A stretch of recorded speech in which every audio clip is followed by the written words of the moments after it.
வணக்கம். உதயநிதியின் மகன் இன்பநிதியின் கதை முடிகிறதா? வழக்கு பதிவு செய்ய தாவேகாவின் நிர்வாகிகள் ஏற்பாடுகளை செய்துள்ளனர். நண்பர்களே, இந்த வீடியோவிற்கு ஒரே ஒரு லைக் மற்றும் சப்ஸ்கிரைப் பண்ணிருங்க.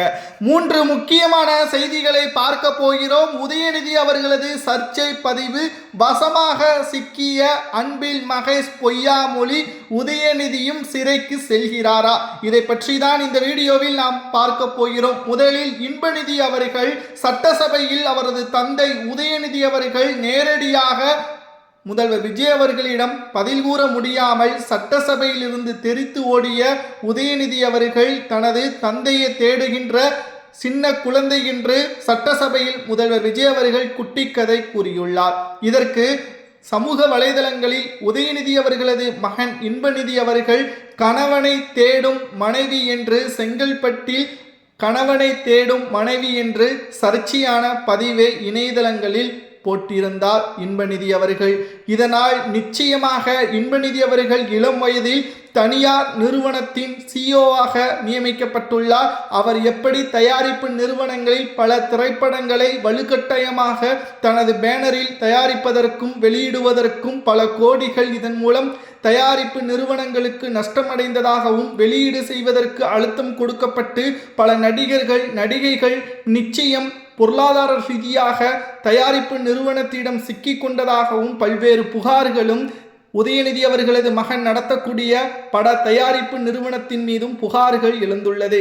இதனால் இன்பநிதி அவர்கள் நிச்சயமாக ஒட்டுமொத்தமாக அரசியலில் எதிர்காலம் திமுகவின் முக்கியமான நிர்வாகிகள் தென் மாவட்டங்களில் இன்பநிதி தான் அடுத்த முதல்வர், எதிர்காலம் திமுகவின் எதிர்காலம் என்று ஒட்டப்பட்ட போஸ்டர்களாலும் பரபரப்பு அப்பொழுது ஏற்பட்டது. ஆனால் தாவேகா ஆட்சி அமைந்த பிறகு இன்பநிதி அவர்களது அந்த ஒற்றை பதிவால் தற்பொழுது அவரது செயல்பாடுகள், அவரது பின்னணியில் இருக்கக்கூடிய அனைத்து தவறுகளையும் விசாரணைக்கு நாங்கள் மேற்கொள்வோம். லஞ்ச ஒழிப்புத்துறை அதிகாரிகள் நிச்சயமாக உதயநிதி அவர்களது மகன் இன்பநிதி நடத்தக்கூடிய தயாரிப்பு நிறுவனத்திடம் சோதனைகள் நடத்தப்படும் என்ற தகவலை தாவேகாவின் அமைச்சர் ஆதவ் அர்ஜுனா அவர்கள் தெரியப்படுத்தியுள்ளார். ஒருவேளை இன்பநிதி அவர்களுக்கும் ஊழலுக்கும் நேரடியாக தொடர்பு இருக்கக்கூடிய பட்சத்தில் என்ன தண்டனை கொடுக்கலாம் என்பதை மக்களாகிய நீங்கள் தான் கமெண்ட் வாயிலாக கூற வேண்டும். கணவனை தேடும் மனைவி என்ற குடும்ப ரீதியான பிரச்சனைகளை சமூக வலைதளங்களில் போட்டிருப்பது இன்பநிதியின் ஒட்டுமொத்தமான உண்மை முகம் என்ன என்பது தெரிந்துவிட்டது என்றும் பலர் கூறி வருகிறார்கள். அது மட்டுமல்ல, இரண்டாவதாக உதயநிதியின் நெருங்கிய நண்பர் மற்றும் திமுகவின் முன்னாள் அமைச்சர் அன்பில் மகேஷ் பொய்யாமொழி அவர்கள் வசமாக சிக்கியுள்ளார். கிட்டத்தட்ட ஸ்டாலின் அவர்களுக்கே இது தெரியாமல் போய்விட்டது. ஒவ்வொரு திமுக கடந்த 5 ஆண்டுகளில் கல்வி நிறுவனங்கள் அமைப்பதற்கு பல லட்சம் நிதிகளை இவர்கள் பெற்றுள்ளார்கள், திமுகவின் நேரடியான பார்ட்டி ஃபண்டாக.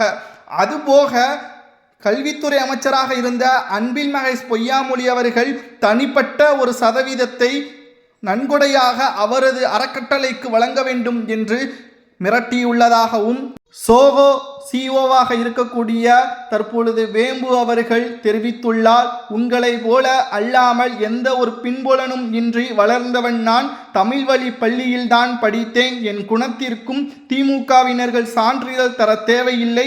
தான் நடத்தக்கூடிய பள்ளியின் புதிய கட்டிடங்களுக்கு டிடிசிபி ஒப்புதல் வழங்க திமுக கிட்டத்தட்ட 5 கோடி ரூபாய் அன்பில் மகேஷ் பொய்யாமொழி அவர்கள் கேட்டதாகவும் அதை கொடுக்க மறுத்துவிட்டதால் தென்காசியில் ஏழை குழந்தைகள் சிறப்பான கல்வியே அந்த 5 ஆண்டுகளில் அவர்களால் என்னால் கொடுக்க முடியவில்லை. தாவேகா ஆட்சி வந்த பிறகு எந்த ஒரு ஊழலும் எந்த ஒரு கரப்ஷனும் இல்லாமல் தரத்தை மட்டுமே பார்த்து எனக்கு டிடிசி அப்ரூவல் கொடுத்ததாகவும் சோக நிறுவனர் ஸ்ரீதர் வேம்பு அவர்கள் பாராட்டுக்களையும் கடந்த திமுகவின் ஆட்சியில் நடைபெற்ற முறைகேடுகளையும் தெரிவித்துள்ளார். இது ஸ்டாலின் அவர்களது குடும்பத்திற்கே அதிர்ச்சியை ஏற்படுத்தியுள்ளது. ஏனென்றால் அன்பில் மகேஷ் பொய்யாமொழி அவர்கள் கோபாலபுரத்தின் ஒரு உறுப்பினராகவே தான் ஸ்டாலின் அவர்கள் கருதினார்.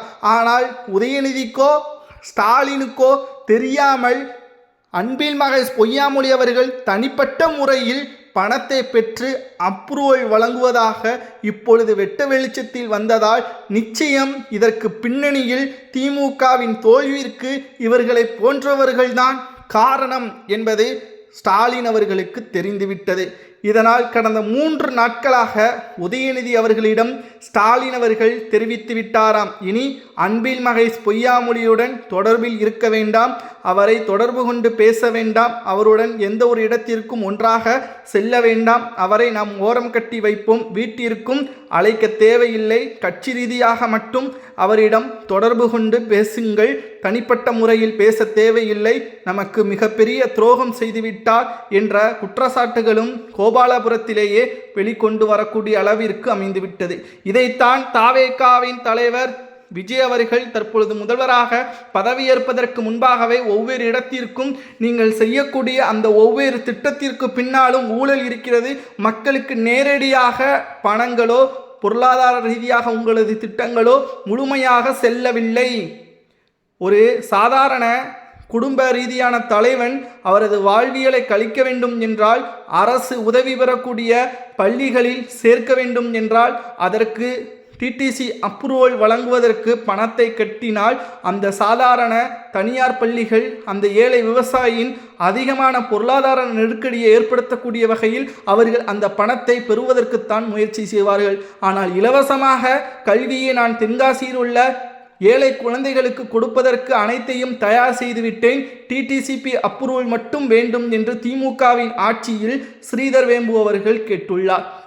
ஆனால் அன்பில் மகேஷ் பொய்யாமொழி அவர்கள் தனக்கு பணம் கொடுத்தால் மட்டும்தான் அதற்கு சாத்தியம் என்று அவர் தெரிவித்ததால் பணம் கொடுக்க முடியாது, நியாயமான முறையில்தான் நான் கட்டியுள்ளேன், என்னுடைய கட்டிடத்தில் ஏதேனும் குறைகள் இருந்தாலோ எனது கல்வியில் தரமற்ற ஆசிரியர்கள் இருந்தாலோ அதற்கு நீங்கள் தடையாக இருக்கலாம், நான் முழுவதாக 100% சரியான ஏற்பாடுகளை செய்துள்ளேன், ஏழை குழந்தைகளுக்காக இலவச கல்வியை அமைப்பதற்கான முயற்சியில் ஈடுபட்டுள்ளேன், அதற்காக இடையூறு என்றால் நிச்சயமாக நான் பணத்தை கொடுக்க முடியாது என்று ஸ்ரீதர் வேம்பு அவர்கள் குற்றச்சாட்டியுள்ளார். தற்பொழுது சமூக வலைதளங்களில் ட்ரெண்டிங்காக மாறிக்கொண்டிருக்கிறது.